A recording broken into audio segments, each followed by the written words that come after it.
Whether you're chopping, drizzling, spreading, sprinkling, or swirling, it's that time of the year again. Let's get cooking. Thanksgiving. For the main dish, we didn't go with turkey. Leave it to Nabol to try the most complicated recipe.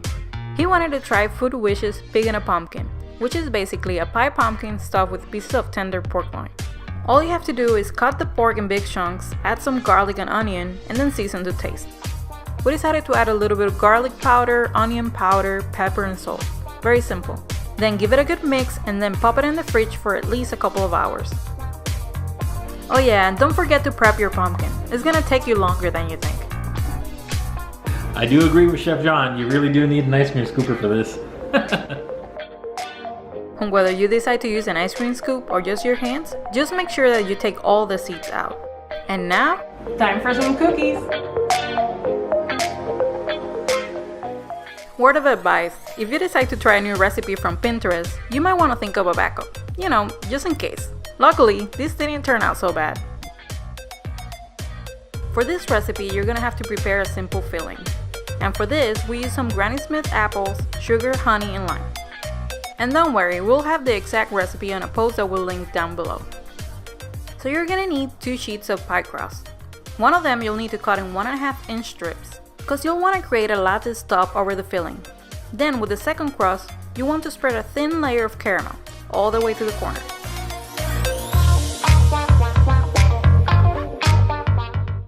Then on top of that, you'll want to add your apple filling once it cools down. Place your strips, and you're almost done.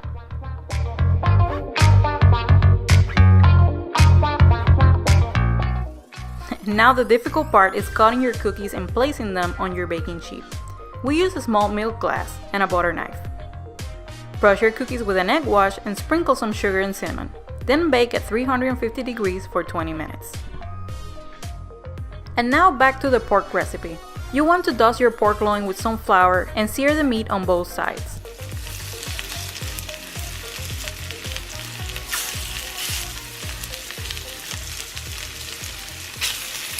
So what do you think of my cookies? I mean, yeah. I forgot to put the egg wash and to sprinkle the sugar, so like 10 minutes after we started baking, I had to add it. Yeah, hopefully, I mean... They look good. As long as they taste good, right? Yeah, as long as it tastes good. So now we're searing the meat now, and after that it's going into the pumpkin, right? Yeah, that crackling sound you hear is searing. Hopefully I did it correctly. Yes. Alright, so we're getting somewhere here. Here are the cookies. And now? Pop the pork and the pumpkin. Alright. So this is the sear pork. Yeah.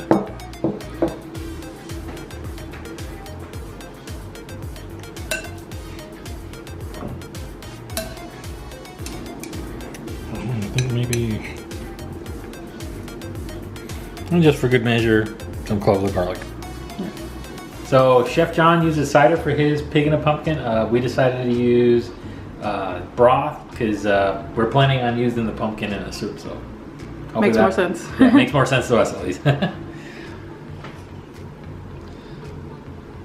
right, now it's time to put the lid on the pig and cook it for 2 hours at about 350.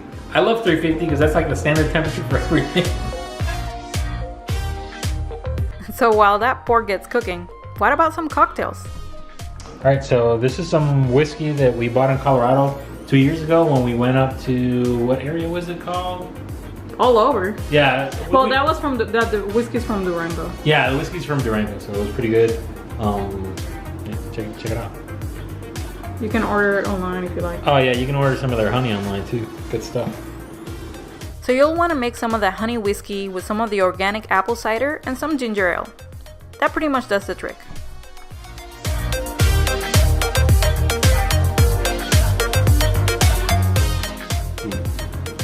I mean, this is drink making on the fly. We thought these would go well together, so hopefully it's good.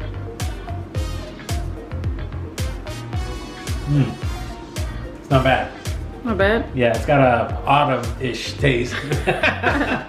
Like if you could condense autumn into a flavor, this would be it. Alright, I gotta be the judge of that. Yeah, let's see. I like it. Alright, let's see.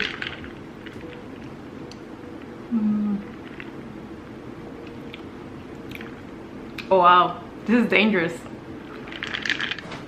Alright, and this is how the cookies turned out. I don't know, they look really good. In terms of presentation, it's not like Instagrammable or whatnot, but they look delicious to me. Dude, I got the recipe from Pinterest, so. No, I know, but this is going to be one of those Pinterest fails where this is what it's supposed to look like and this is how they turned out. They're kind of pretty. Hey, don't make fun of my cookies, man. I mean, yeah, we're not like the best bakers. A lot of this stuff that we do it on the fly. It's not like we've been prepping for weeks on how to do it, you know, trial and error. Because, you know, we got day jobs and all that stuff, so.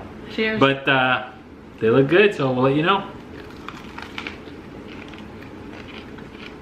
Oh wow, that's not Apple bad. cookies. Yeah. These are better than the stuff from McDonald's. Yeah, basically apple pie cookies. Yeah, they were a pain to make. I'm not gonna lie. Like everything kind of falls apart, but they turned out great. So. Oh, those are good. And now for a super quick appetizer, just combine multigrain crackers with sharp cheddar and green apple. Top with raw honey and you're good to go.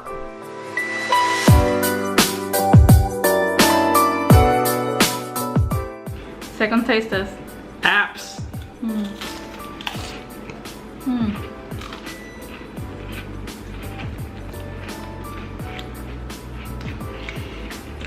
It was one bite of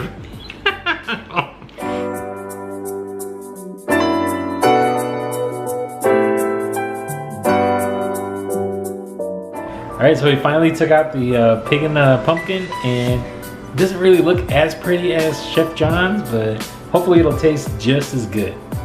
So I'm really excited about it. Let's take a look inside. What? I don't know, that looks good. That looks good. Ooh, that fork goes in, that's tender. Alright, good. Here's some next day footage showing the final result. That pork was indeed delicious.